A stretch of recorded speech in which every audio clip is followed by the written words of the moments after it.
we're going to move on to our second battle of the week. Our first team is Lunar Lynx, played by Lynx, playing for the Black LGBTQ plus Liberation Inc. Currently 11th place at 1 and 2.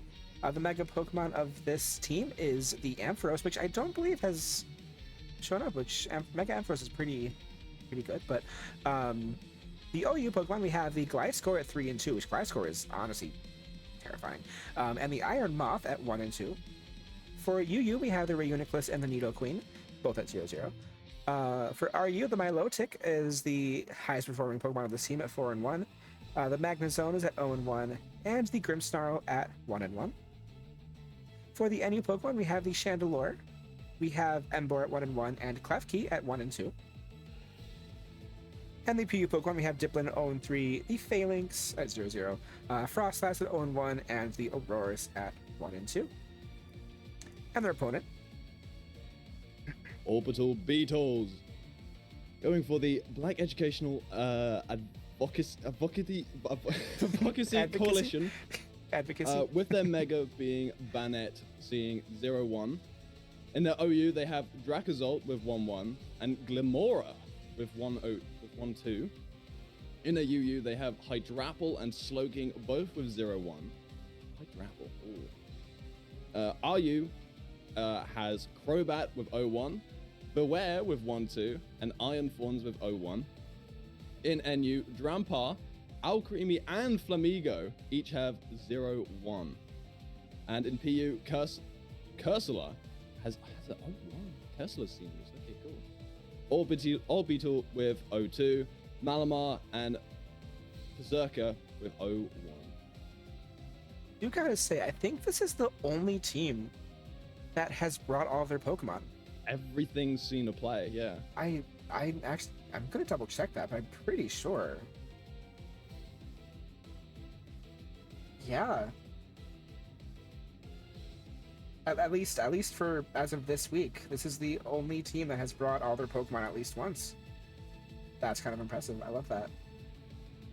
The next closest one is Second Tempo, who hasn't brought 3 of their Pokemon. But yeah, that's pretty cool. And that's awesome to know. Anyway, the starting lineups of these two teams.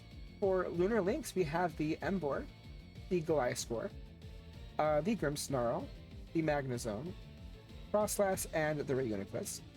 And for the Orbital Orbeetles, we have the Mega Banette. That's the Mega Banette.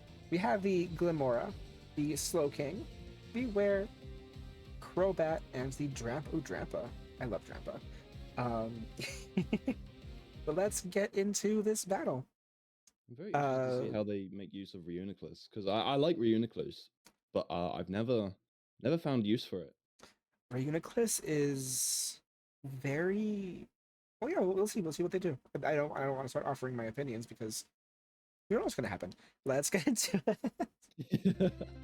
Lunar Lynx is going to lead with the Magnezone, and the Orbital Orbeetles is going to lead with the Glimora. I love the name Peblet, it's so cute. The Stealth Rock is going to be immediately used by the Glimora, with a Flash Cannon going to bring the Glimora down to its Focus Sash.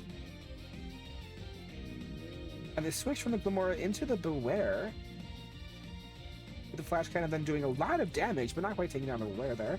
The Flash Cannon is going to outspeed and take it down. Whoa. Scarfed Magnezone, but that's going to come in. Magnezone is going to switch into the Grimmsnarl, with the Banette, of course, Mega evolving here. Going to the knockoff onto the Grimmsnarl, the Light Clay being knocked off from the Grimmsnarl. And the Will-O-Wisp is going to... Never mind. Since it is a Dark type, it cannot be hit by Prankster, but the Taunt is going to be used to the Banette from the Grimmsnarl, but the switch from the Grimmsnarl into the Frostlass, with a Shadow Claw taking down the Frostlass.